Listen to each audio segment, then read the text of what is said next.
कृष्णाय वासुदेवाय हरे परमात्मने प्रणतः क्लेशनाशाय गोविन्दाय नमो नमः। जय जय राधा वल्लभ श्री हरिवंश जय जय श्री वृंदावन श्री वनचंद श्री कृष्ण गोविंद हरे मुरारे हे नाथ नारायण वासुदेव। राधे कृष्ण कृष्ण कृष्ण राधे राधे। हरे राम राम राम हरे हरे। हरे कृष्ण कृष्ण कृष्ण हरे हरे। हरे राम राम राम हरे हरे। ओम श्री गणेशाय नमः। श्री सीताराम नमः। श्री राधे श्याम नमः। उमापति महादेव की जय। श्री गुरुवे नमः। श्री हनुमते विराजिए।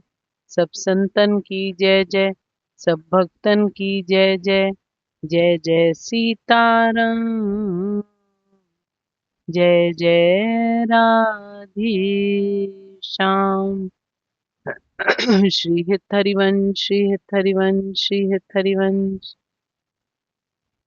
सबसे पहले भाव से परमात्मा श्री कृष्ण और श्री जी के चरणों में नमन।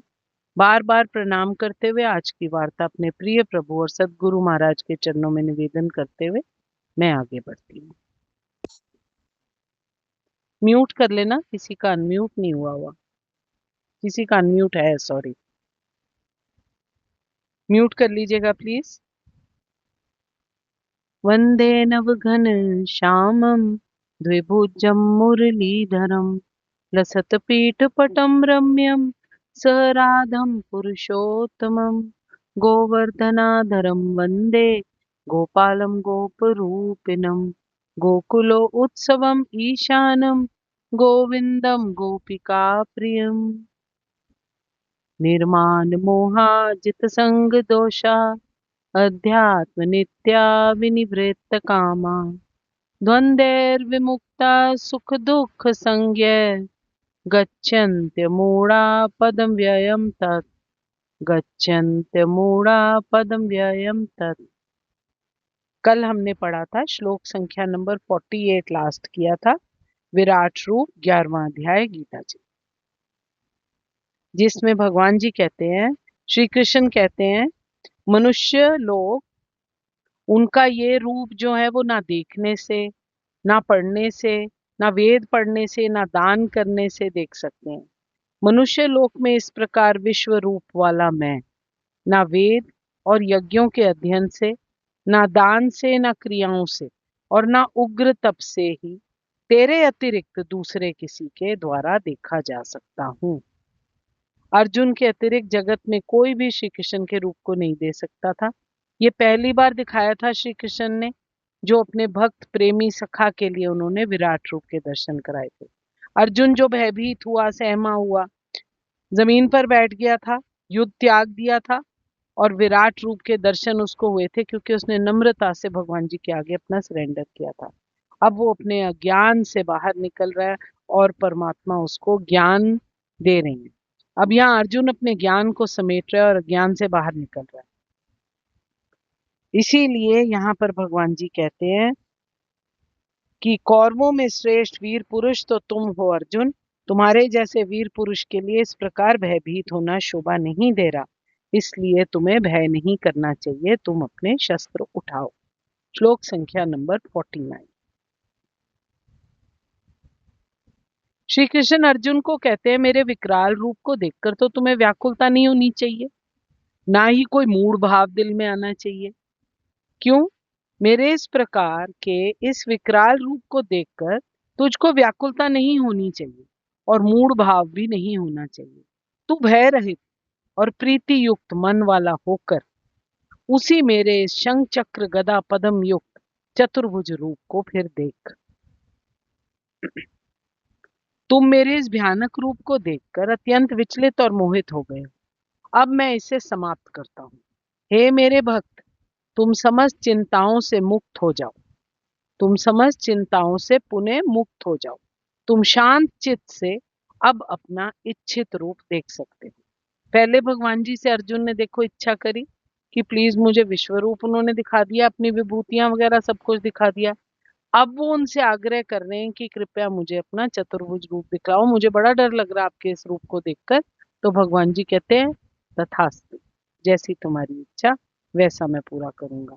भगवत गीता के प्रारंभ में अर्जुन अपने पूज्य पितामह भीष्म और गुरु द्रोण के वध के विषय में बहुत चिंतित था। परमात्मा श्री कृष्ण ने उसे कहा कि तुम्हें अपने पितामह का वध करने से डरना नहीं चाहिए, क्योंकि तुम तो क्षत्रिय हो, तुम कुरुक्षेत्र के युद्ध भूमि पर खड़े हो। तुम्हारा फर्ज क्या बनता है, तुम्हारा कर्तव्य कर्म कहता है कि चाहे कोई भी ऑपोजिट हो, वो धर्म के खिलाफ चल रहा है, तुम्हें उसको युद्ध में हराना है। तुम्हारा केवल काम युद्ध में लड़ना है, एक बात या एक पॉइंट को एस्टेब्लिश करने के लिए। कौरवों की सभा में धृतराष्ट्र के पुत्र द्रौपदी को निर्वस्त्र करते जा रहे थे और भीष्म और द्रोण वहां पर बैठे मौन थे।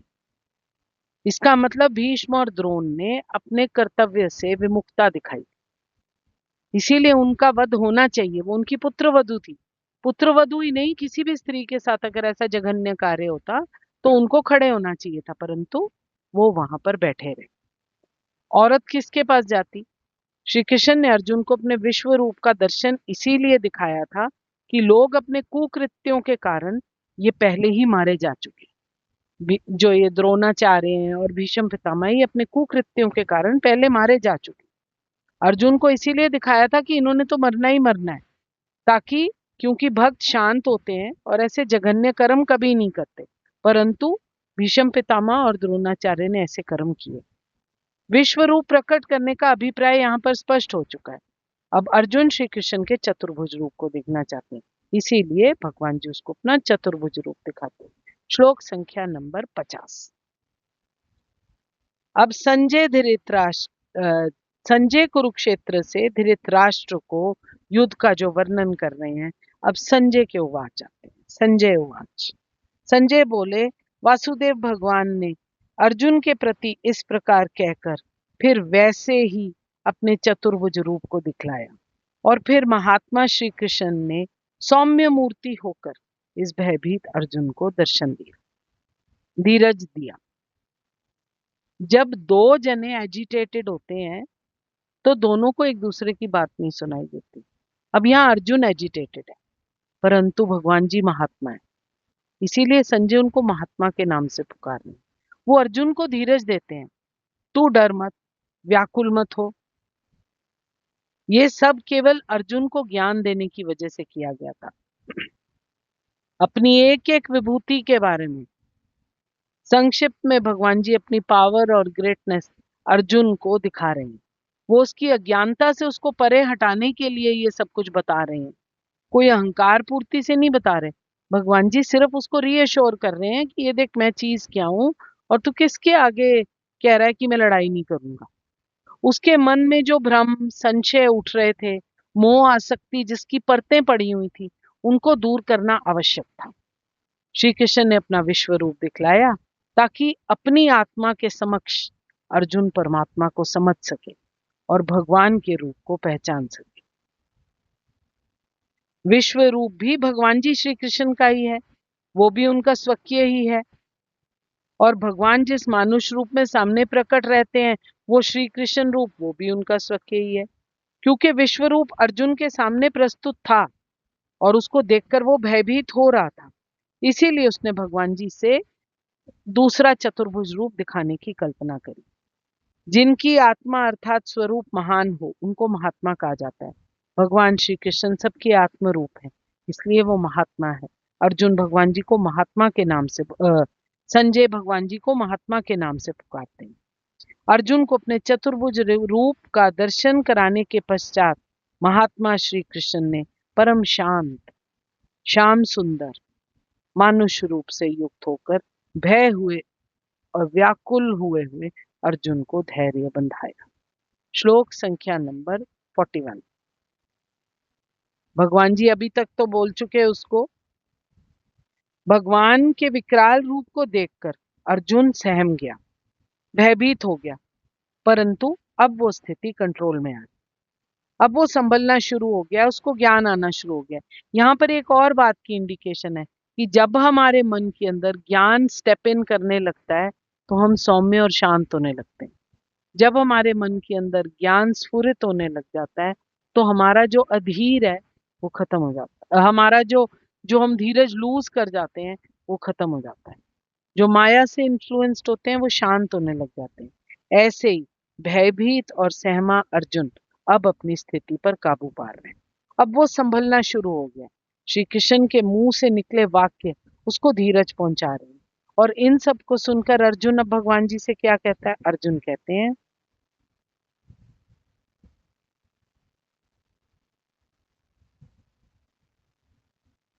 अपने चतुर्भुज रूप को दिखलाया। एक सेकेंड, नहीं नहीं, ये तो मैंने पढ़ लिया, 50th पढ़ लिया, 51।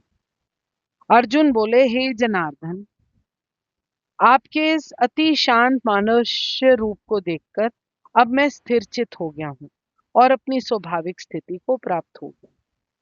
अभी तक संजय धृतराष्ट्र को बता रहे थे कि अर्जुन के इस प्रकार कहने के बाद भगवान श्री कृष्ण ने अपने असली चतुर्भुज रूप को अर्जुन के सामने प्रकट किया और अंत में दो भुजाओं वाला उनका सखा स्वरूप, अपना स्वरूप उसको प्रदर्शित करके भयभीत अर्जुन को धैर्य और धैर्य बंधाया। भगवान जी को डराने के लिए थोड़ा ही ये सब काम कर रहे थे, वो तो उसकी आंखें खोलने के लिए कर रहे थे।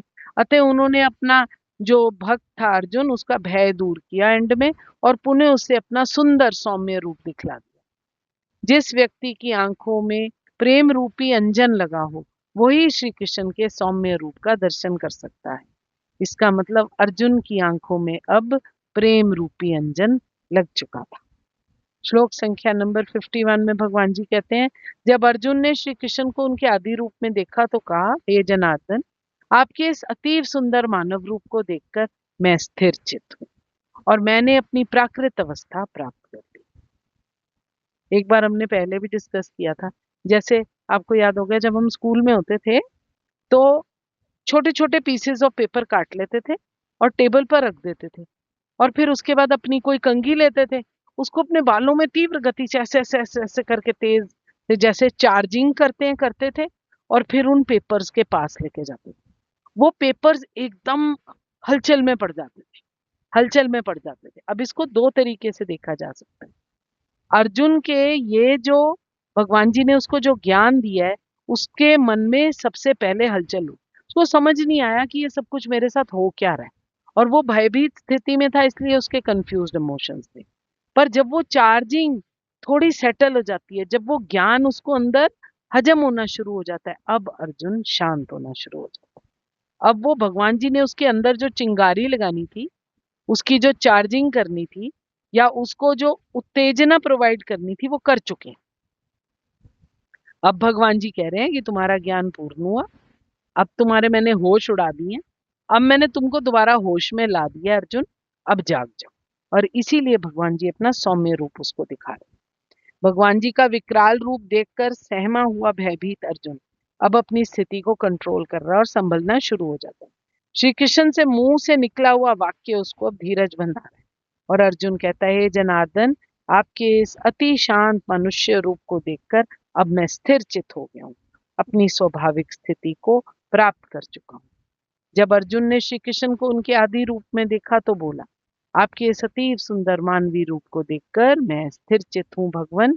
मैंने अपनी प्राकृत अवस्था, ओरिजिनल अवस्था, प्राकृत अवस्था जागृत अवस्था जो मेरी है, जो मेरी आत्मा को शांति और चैन की आदत है, अब मैं उस चैन, मेरा चित्त जो है वो शांत हो गया। अब मैंने अपनी ओरिजिनल रूप, जो रूप आपने देखकर मुझे इस दुनिया में भेजा था, उसको पा लिया। अर्जुन का चित्त अब शांत है, उनकी स्थिति सामान्य हो रही, वो आनंद और शांति को महसूस कर रहे हैं। उत्तेजना और भय जा चुका है। उनकी आंखों के सामने अब भगवान जी की ऐसी छवि है जो विकराल से चतुर्भुज हो चुकी और चतुर्भुज से अब सौम्य रूप हो चुकी। आत्मा परमात्मा को पहचान रही। भगवान जी का जो मानुष रूप था वो बहुत सुंदर शांत और मधुर था। और वो मानस रूप को देखकर अर्जुन अब शांत हो रहा है। भगवान जी के विराट रूप को देखकर अर्जुन भयभीत हुआ था, व्यथा से अटैक हुआ था, मोह मोह आसक्ति सब कुछ उसके मन में हो रहा था। अब सब कुछ एकदम ऑपोजिट डायरेक्शन में जाने लगा है, क्योंकि श्याम सुंदर ने अपना मधुर मानुष रूप उसको दिखाया। वो स्थिरचित होता जा रहा है, उसका मोह भ्रम भय दूर हो रहा है। और अर्जुन कहते हैं मैं अपनी वास्तविक स्थिति को परमात्मा प्राप्त हो गया हूँ। भय और व्याकुलता, कंप आदि जो अनेक प्रकार के विचार मेरे मन और इंद्रिय और शरीर में उत्पन्न हुए थे प्रभु, उन सब से उन सब से अब मैं हट रहा हूँ। अब वो सब दूर हो चुके हैं और मैं स्वस्थ हो गया हूँ। कौन सा स्वस्थ हो गया हूँ? स्वस्थ तो वो पहले ही थे, अब वो मेंटली स्वस्थ होने लगे। अभी तक उनका दिमाग बीमार था, अब उनका मन मेंटली स्वस्थ हो गया। दिमाग, अर्जुन का खैर कहाँ दिमाग बीमार हो सकता है, पर जैसे हम लोग सब है, हमारे दिमाग बीमार है, तभी हम अंदर से भगवान जी को नहीं पहचान पाते। जब हम अपनी आनंद स्वरूप को अटेन करेंगे, जब उस अवस्था में जाएंगे, तो हमें भी परमात्मा समझ आने लगेगी कि भगवान जी ये चीज है क्या। श्लोक संख्या नंबर 52 में अब क्या बोलते हैं, एक सेकंड होल्ड करना प्लीज श्री हरिवंश। श्री कृष्ण अर्जुन से अब यहाँ पर कह रहे हैं कि वो तो खास है, क्योंकि जो रूप अर्जुन ने देखा है उसके दर्शन तो बहुत दुर्लभ है। तो कोई स्पेशल ही होगा ना, इसीलिए उसको दिखाया था। तो कोई एक बिरला ऐसा मिलता है जिसको, जो नजारा देवता या ऋषिगण भी इस रूप को नहीं देख सकते, उसकी इंतजार में बैठे रहते हैं, उसकी आकांक्षा करते हैं। जो देवता नहीं देख सकते, जो ऋषि नहीं देख सकते, वो अर्जुन ने देख लिया। जो छवि देवतुल्य है परंतु किसी को प्राप्त नहीं, वो अर्जुन को प्राप्त हुई। अर्जुन के मन में जो शंका आई हुई थी, उसने शस्त्र त्यागने पर जो उद्विग्नता थी, श्री कृष्ण ने उसे अब मोड़ दिया और अर्जुन ने भगवान जी को अंगीकार किया। उसके हृदय में ज्ञान स्फुरित होने लग गया। अब वो परमात्मा को देखकर शांत होने लगा। मेरा, भगवान जी बोलते अर्जुन को, मेरा जो चतुर्भुज रूप तुमने देखा है वो सुदृश्य है, अर्थात इसके दर्शन बड़े ही दुर्लभ हैं। देवता भी सदा इस रूप के दर्शन की आकांक्षा करते रहते हैं। तुम जिस रूप को इस समय देख रहे हो अर्जुन, उसे देख पाना अत्यंत दुष्कर है। यहाँ तक कि देवता भी इस अत्यंत प्रिय रूप को देखने की ताक में रहते हैं। श्लोक संख्या नंबर 53। जैसे नहीं, पहले 52 में ही कहते हैं, जिस प्रकार कई बार भगवान जी बता चुके हैं कि वो अपनी योग माया की शक्ति से आच्छादित हैं, उन्हें हर कोई नहीं देख सकता। वही उन्हें देख पाता है जिसके समक्ष भगवान जी प्रकट होना चाहते हैं। ये बात पुष्टि वेदों ने भी की है। जो आध्यात्मिक बुद्धि में रहता है, परमात्मा के शरणागत हो चुका है, परम सत्य को समझ लेता है, वो परमात्मा को देख सकता है। उसकी आध्यात्मिक आंखें खुल जाती हैं, वो श्री कृष्ण को प्रकट रूप में दर्शन कर सकता है। ऐसा प्राकट्य देवताओं के लिए भी दुर्लभ है। वो भी नहीं समझ पाते कि उनके चतुर्भुज रूप के दर्शन की ताक करने में हर समय बैठे रहते हैं। निष्कर्ष यहाँ पर यह निकलता है कि हालांकि श्री कृष्ण के विश्व रूप का दर्शन कर पाना दुर्लभ है और हर कोई नहीं कर पाता, परंतु उनके श्याम सुंदर रूप को समझ पाना और भी कठिन है। इसीलिए वो बोल रहे हैं कि देवता भी इसकी ताक में बैठे रहते हैं, वो भी नहीं देख पाते। उनके श्याम सुंदर रूप को देख पाना, समझ पाना, रादर देखने से समझ पाना और भी मुश्किल है। विश्व रूप के पश्चात दिखलाए जाने वाले चतुर्भुज रूप का यहाँ पर संकेत किया गया है। जिस चतुर्भुज मायातीत दिव्य गुणों से युक्त नित्य रूप के तुमने दर्शन किए अर्जुन, उस रूप के दर्शन बहुत दुर्लभ है।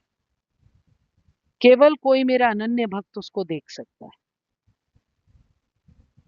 बहुत दुर्लभ दर्शन और उसकी महत्ता भगवान जी यहाँ पर बता रहे हैं।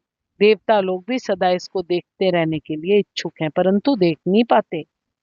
सारे देवता नहीं देख पाते, तो मनुष्य की तो बात ही क्या है, वो कहाँ से देख पाएंगे भाई। श्लोक संख्या नंबर 53। फिर से भगवान जी दोबारा से बोल रहे हैं वही बात जो भगवान जी श्लोक संख्या नंबर, एक सेकेंड, इसमें बोले हैं। किसमें? श्लोक संख्या नंबर 48 की बात भगवान जी यहाँ पर दोबारा से पुनरुक्ति कर रहे हैं। जिस प्रकार तुमने मुझको देखा है, इस प्रकार चतुर्भुज रूप वाला मैं ना वेदों से, ना तप से, ना दान से, ना तप यज्ञ से देखा जा सकता हूँ। पहले भगवान जी ने विश्व रूप के बारे में बताया और अब वो चतुर्भुज रूप के बारे में बोल रहे हैं। मुद्दे की बात सेम है। भगवान जी हर एक को नहीं दिखाई दे सकते। ना वेद, ना तप, ना दान से श्री कृष्ण के चतुर्भुज रूप के दर्शन हो सकते हैं। ये तो वही कर सकता है, केवल अर्जुन जैसा कोई भगवान जी के इस अद्वितीय रूप को देख सकता है। देवता को भी इस रूप से वंचित रखा गया है। क्यों? क्योंकि श्री कृष्ण को केवल सरलता भाती है और अर्जुन बिल्कुल सरल है। उनके क्वेश्चंस, उनका जो भगवान जी की तरफ सरेंडर है, वो सरलता से के बिना हो ही नहीं सकता। अर्जुन अनन्य भक्त है, अनन्य श्रद्धा उसके दिल में है, ढोंग, पाखंड, अहंकार से परे है। भगवान जी उसके मन की सच्चाई को समझते हैं, इसीलिए भगवान जी उसको अपना रूप दिखाते हैं। तुम अपने दिव्य नेत्रों से जिस रूप के दर्शन कर रहे हो, उसे ना तो वेद अध्ययन से, ना कठिन तपस्या से, ना दान से, ना पूजा से जाना जा सकता है। कोई इन साधनों के द्वारा मुझे मेरे रूप में नहीं देख सकता।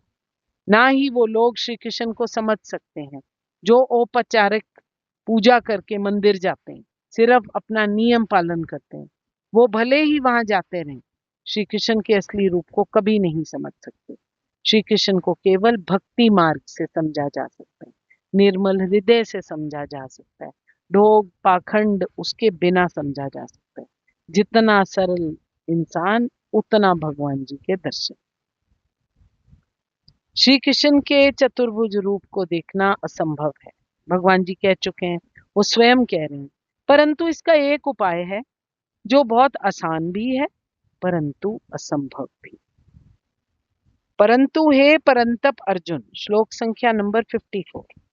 परंतु हे परंतप अर्जुन, अनन्य भक्ति के द्वारा इस प्रकार चतुर्भुज रूप वाला मैं प्रत्यक्ष देखने के लिए, तत्व से जानने के लिए और प्रवेश करने के लिए, अर्थात एक ही भाव से प्राप्त होने के लिए भी शक्य हूं, अवेलेबल हूं।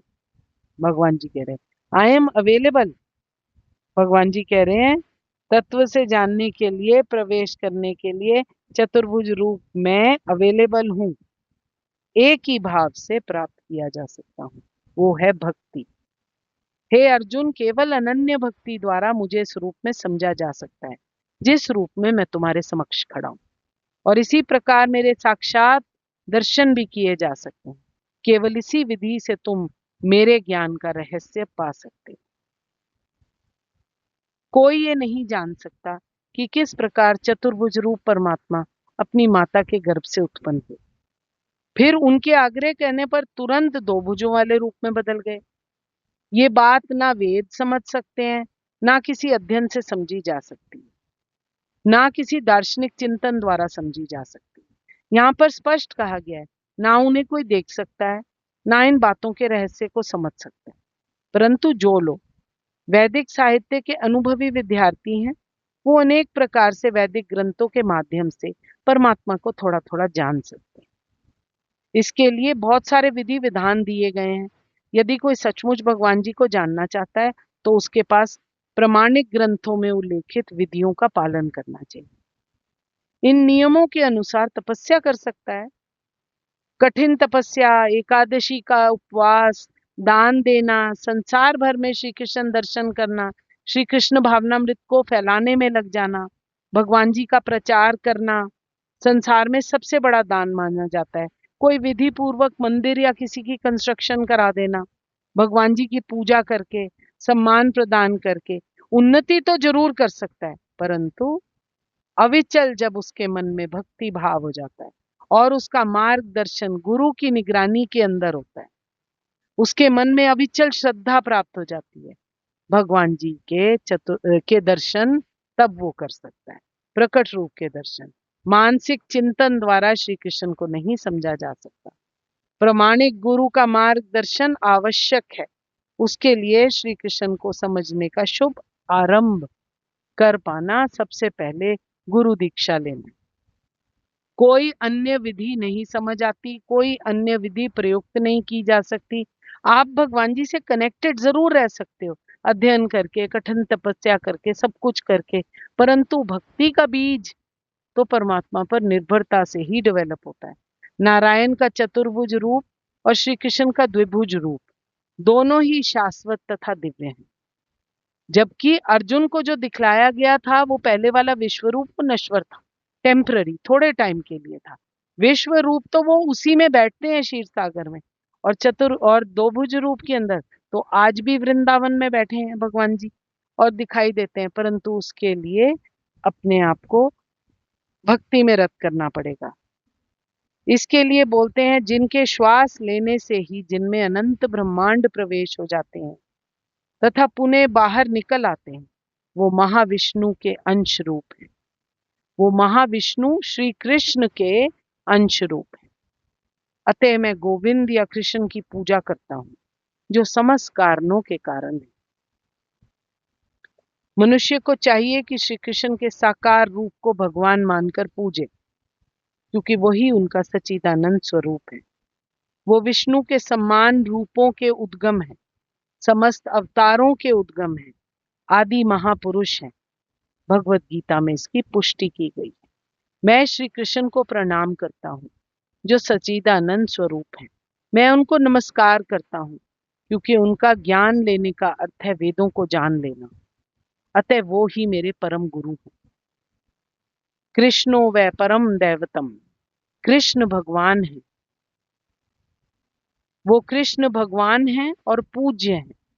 श्री कृष्ण एक ही है, किंतु वो अनंत रूपों में और अंश अवतारों के रूपों में प्रकट होते रहते हैं। भगवान तो कृष्ण है जो सच्चिदानंद स्वरूप है। उनका कोई आदि नहीं, क्योंकि वो प्रत्येक वस्तु के आदि है। वो समस्त कारणों के कारण है। भगवान सब अवतारों, भगवान श्रीमद् भागवत में भगवान जी के सारे अवतारों का वर्णन मिलता है, जिसमें श्री कृष्ण का भी नाम आता है। श्री कृष्ण ईश्वर के अवतार नहीं है, अपितु साक्षात भगवान है। भगवत गीता में भगवान कृष्ण कहते हैं, मुझ भगवान श्री कृष्ण के रूप से कोई श्रेष्ठ नहीं। मैं समस्त देवताओं का उद्गम हूँ। अर्जुन भी इन शब्दों में भगवान जी की पुष्टि करता है इस बात की। परम ब्रह्म, परम धाम, पवित्रम परम भवान। अब मैं भली भांति समझ गया, हे मेरे प्रभु, आप परम सत्य भगवान हैं, प्रत्येक वस्तु के आश्रय हैं। जो विश्व रूप आपने दिखलाया वो आपका आदि रूप नहीं है। आदि रूप तो कृष्ण रूप है। हजारों हाथों और हजारों सिरों वाला विश्व रूप उन लोगों को ध्यान आकृष्ट करने के लिए दिखाया गया है जिनका ईश्वर में तनिक भी प्रेम नहीं। ये ईश्वर का आदि रूप नहीं, श्री कृष्ण रूप उनका आदि रूप है। श्लोक संख्या नंबर 55। अरे बहुत टाइम हो गया। कृष्णा है, लास्ट ही रह गया है, फिनिश कर दूं? हाँ कर दे बेटा, फटाफट कर दे। कृष्णाय वासुदेवाय हरे ओह हरे परमात्मा ने प्रणत क्लेश नाशाय गोविंदाय नमः। असंभव को हम सबके लिए आसान करने के लिए भगवान जी उपाय बताते हैं। जो पुरुष केवल श्री कृष्ण के लिए ही कर्म करे, अपने संपूर्ण कर्म परमात्मा श्री कृष्ण को सौंप दे, जो किसी प्राणी से वैर भाव नहीं रखता, ना नफरत करता है ना द्वेष करता है, जो किसी का बुरा नहीं चाहता, जो अनन्य भक्त है, अनन्य भक्ति युक्त पुरुष परमात्मा का हो जाता है। श्री कृष्ण को देख पाना असंभव है, पर मन में सच्ची भक्ति, कर्म के प्रति कर्तव्य, आसक्ति से दूर रहकर श्री कृष्ण को पाया जा सकता है। हे अर्जुन, जो व्यक्ति सकाम कर्मों और मनोधर्म के कलमश से मुक्त होकर मेरी शुद्ध भक्ति में तत्पर रहता है, जो मेरे लिए ही कर्म करता है, जो मुझे ही जीवन लक्ष्य समझता है, जो प्रत्येक जीव से मैत्री भाव रखता है, वो निश्चय ही मुझे प्राप्त करता है। जो पुरुष केवल मेरे लिए ही संपूर्ण कर्तव्य कर्मों को करने वाला है, मेरे परायण है, मेरा भक्त है, आसक्ति रहित है, संपूर्ण भूत प्राणियों में वैर भाव से रहित है, वो अनन्य भक्ति युक्त पुरुष मुझको ही प्राप्त होता है। अनन्य भक्त मुझको प्राप्त होते हैं। अनन्य भक्ति के लिए प्रत्यक्ष दर्शन कर लेना, उनको भली भांति तत्व से जान लेना और उनमें प्रवेश कर जाना। उपर्युक्त लक्षणों से युक्त जो भगवान जी के अनन्य भक्त हैं, वो भगवान जी को प्राप्त हो सकते हैं। इसी के साथ भक्ति वेदांत भक्ति सूत्र 11वें अध्याय का तात्पर्य पूर्ण हुआ। आज की वार्ता श्री जी के चरणों में निवेदन करते हुए, महाराज जी के श्री चरणों में प्रणाम करते हुए, आपके हृदय भाव प्रभु, मेरे हित प्रभु को नमन। इस गहन विषय को छूने का मैं साहस नहीं कर सकती थी, इतनी क्षमता नहीं मेरी। इसमें जो त्रुटियां हैं वो मेरी अल्पज्ञता के कारण है, मुझे ना समझ जानकर क्षमा कीजिएगा। जो कुछ इसमें अच्छा है वो मेरे तात चरण गुरु महाराज का प्रसाद है, वो उसको स्वीकार। सब सोहित निष्कामती श्री वृंदावन विश्राम, श्री राधा वल्लभ लाल को हृदय ध्यान मुख नाम। तनी राखे सत्संग में मनी प्रेम रस भेद, सुख चाहत हरि वंचित कृष्ण कलतरु से। निकसे कुन थाड़े भय भुजा परस्परंस, श्री राधा वल्लभ मुक्कमल निरखे नैन हरिवंश। रसना कटो जुअन रटो निरखे यन फुटो नैन, शवन फुटो जुअन सुनो बिन राधा यश बैन। ओम श्री राधा कृष्णा प्रीति अर्पणमस्तु। ओम श्री राधा कृष्णा प्रीति अर्पणमस्तु। जय जय सीताराम, जय जय राधेश्याम। श्री हरिवंश।